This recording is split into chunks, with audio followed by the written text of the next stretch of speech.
Hi guys, this is Ayush Gupta, IT final year.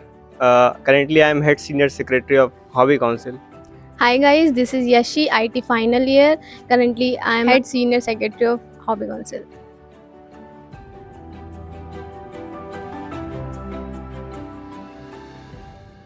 The main motive of our council is generally to organize informal events. जैसे कि academic life से अपने जब student frustrate हो जाता है तो वो खोजता है कोई रिलैक्स करना, एक गेम कुछ भी जो कि इनफॉर्मल हो. तो वी बेसिकली ऑर्गेनाइज गली cricket, one of the most important game we organize twice in a year.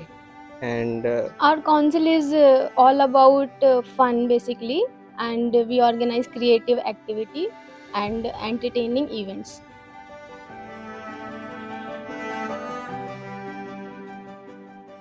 Motivation इस काउंसिल में काम करने का यही है कि जो एक लेगेसी मिली है हम लोग को, सीनियर्स ने जो बताया है उसको एक आगे ले जाना, और एक सीनियर जूनियर के बीच हमेशा एक सीखने और सिखाने का एक रिलेशन बनाए रखना, और कुछ नहीं.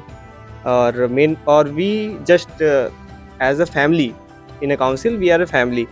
We don't as a senior and junior. जितने भी लोग काउंसिल्स में हैं हम सबको एक फैमिली तरह ट्रीट करते हैं, और जब भी कोई इवेंट ऑर्गेनाइज कराते हैं तो उसमें एक कोहेसिव फोर्स होता है जो कि सबको एक साथ जोड़ के रखता है.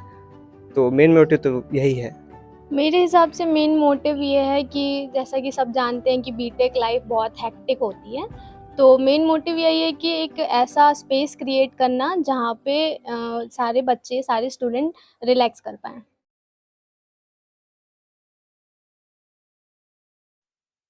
तो फेवरेट मोमेंट ऐसा था कि जब से मैं काउंसिल में जुड़ा हूँ फर्स्ट ईयर से, तो मुझे लगता है कि मैं ही अपने काउंसिल में ऐसा मेंबर हूँ जो फर्स्ट ईयर से जुड़ा है, मतलब जिसने ज़्यादातर काम किया है. तो शायद सीनियर्स ने ये देखा होगा और उससे देखते हुए उन्होंने, बल्कि सीनियर नहीं बनाया है, ये हमारे मेंबर्स ने एक म्यूचुअल डिसीजन था सबका कि कौन बने हेड सीनियर सेक्रेटरी. तो वो फेवरेट मोमेंट था कि वो दिखा फैमिली कि सब एक दूसरे के यहाँ सपोर्ट करते हैं. The moment was my favourite moment. मेरा फेवरेट मोमेंट ये था कि जो इवेंट्स ऑर्गेनाइज होते हैं उसको बहुत अच्छे से इंजॉय करना, और बहुत सारे इवेंट ऑर्गेनाइज होते हैं काउंसिल में, तो उसमें बहुत सारे बच्चे पार्टिसिपेट करते हैं, मेरे फ्रेंड्स लोग भी थे, तो मेरे लिए तो यही था कि मेरे फ्रेंड्स थे तो मैं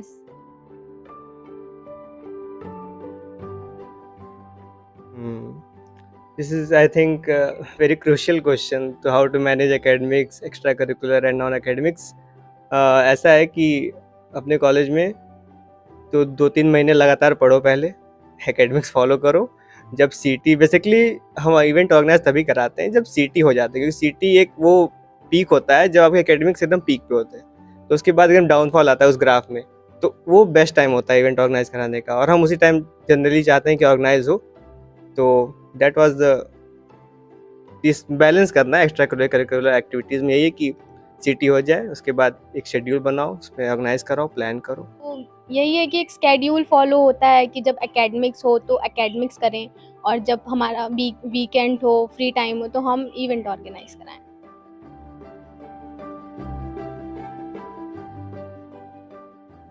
देखो यार, अप्स एंड डाउन्स तो बहुत हैं.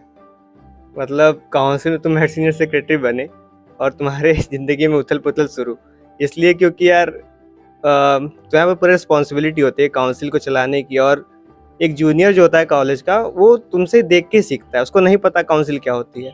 जितना तुम एक्ट करोगे उतना वो सीखेगा, और जैसा तुम करोगे आगे वैसा चलेगा. तो एक सेट करना पड़ता है क्राइटेरिया कि क्या वो सीखेगा जूनियर, और ये सोच के चलना पड़ता है. अप्स एंड डाउन्स ऐसे होते हैं कि सबसे ज़्यादा तो तब होता है जब इवेंट आप सोच लो ऑर्गेनाइज कराना है, और जब पेपर वर्क कराना हो, तो वो तो मुझे बहुत अप्स एंड डाउन्स लगता है. और फिर जब इवेंट हो रहा हो उसके बीच कोई ऐसा सिचुएशन आ जाए जो प्लान में हो ही ना, जैसे कि कभी भी कुछ हो सकता है. ऐसे इवेंट्स हमारे जितने भी होते हैं, अभी रिसेंटली एक इवेंट हुआ था तो सबको पता ही क्या क्या हुआ था. तो इसलिए अप्स एंड डाउन्स तो बहुत होते हैं, तो उसको उस टाइम पे इंस्टेंट डिसीजन लेना is the most important task I think. सबसे बड़ा टास्क तो ये है कि जो पार्टिसिपेंट्स होते हैं उनका जो बिजी स्केड्यूल होता है उसको मैनेज करना, क्योंकि बिजी स्केड्यूल के वजह से जो पार्टिसिपेशन होता है वो बहुत कम हो जाता है. और दूसरा टास्क ये रहता है कि एडमिनिस्ट्रेशन से हमें परमिशन इशू कराना, सारा फंड या फिर जो भी परमिशन रिक्वायर्ड होती है वो इशू कराने में बहुत प्रॉब्लम होती है, लेकिन सारे रिसोर्सेज की वजह से और गुड कम्युनिकेशन की वजह से सारा प्रॉब्लम सॉर्ट हो जाता है।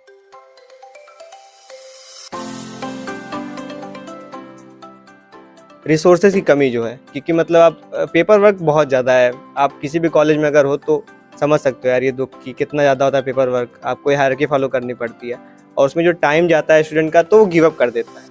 तो मैं यही चाहता हूँ कि जो रिसोर्सेज हैं ऑर्गेनाइज कराने के लिए एक इवेंट, वो इंस्टेंटली प्रोवाइड हो और एक ऐसी बॉडी होनी चाहिए जो कि टाइम ना लगे इस चीज़ों में। तुरंत आप कहो वो तुरंत आपको रिक्वायरमेंट्स करा दें, जो भी इक्विपमेंट्स प्रोवाइड कराने हैं। तो I think that is the point. मेरे हिसाब से इम्प्रूवमेंट होना चाहिए इंफ्रास्ट्रक्चर में।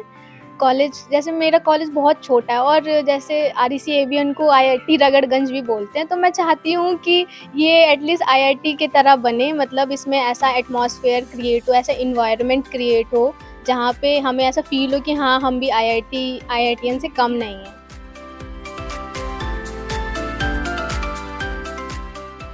एक एडवाइस यही रहेगा कि जो भी आ रहे हो इस काउंसिल में, तो इस काउंसिल को ऐसा करो कि एक मैनेजमेंट स्ट्रांग रखो अपना। तुम इवेंट करा रहे हो तो मेन यही है कि कोई भी इवेंट करा रहे हो तो उसमें सबको पता होना चाहिए करना क्या है उसको। क्योंकि हमने जो भी रिसेंटली ऑर्गेनाइज कराया था इवेंट, उसमें दिक्कत यही हो गई कि किसी को पता नहीं था कि how to manage the events, मतलब क्या करना है, किसको काम क्या अलॉट करना है। तो मैं यही कहूँगा कि जब भी आओ इस काउंसिल में, कुछ भी कराओ फ्यूचर में, तो एक प्लान करो पहले, एक शेड्यूल बनाओ पूरा क्या होना है, किस मंथ में क्या कराना है, उसके अकॉर्डिंग एक प्लान करो। फिर उसमें देखो किसको कौन सा वर्क दे सकते हो आप। इससे ये रहता है कि अनएक्सपेक्टेड चीज़ें नहीं होंगी आपके इवेंट में और वो बेस्ट है टू सक्सेसफुल एनी इवेंट। जैसा कि आयुष ने बताया, प्री प्लानिंग बहुत इंपॉर्टेंट है किसी भी इवेंट को ऑर्गेनाइज कराने के लिए। तो मेरे हिसाब से भी सही है, प्री प्लानिंग बहुत इंपॉर्टेंट है। बाकी मैं एडवाइस करना चाहूँगी अपने जूनियर्स को कि बी अ गुड लिसनर, क्योंकि जब आप एक गुड लिसनर होंगे तभी आप लोगों की प्रॉब्लम समझ पाएंगे, कैसे क्या ऑर्गेनाइज कराना है ये समझ पाएंगे। मतलब आप सारा स्ट्रक्चर समझ पाएंगे कि मुझे करना क्या है आगे और क्या क्या प्रॉब्लम्स आ रही हैं तो वो, और आने वाली क्या हो सकती हैं। मतलब तो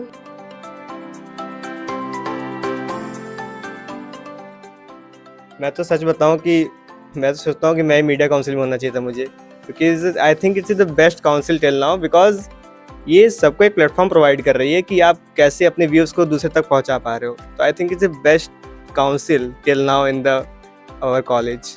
सो all the best media council for your upcoming events and your dedication towards your council. Media council बहुत अच्छी, मेरे हिसाब से अच्छी काउंसिल है, क्योंकि ये बेसिकली मेमोरीज कलेक्ट कर रही है। ये हमारी मेमोरीज कलेक्ट कर रही है, क्योंकि हम लोग तो चले जाएंगे और जो और भी हम बैचेस हैं वो भी चले जाएंगे।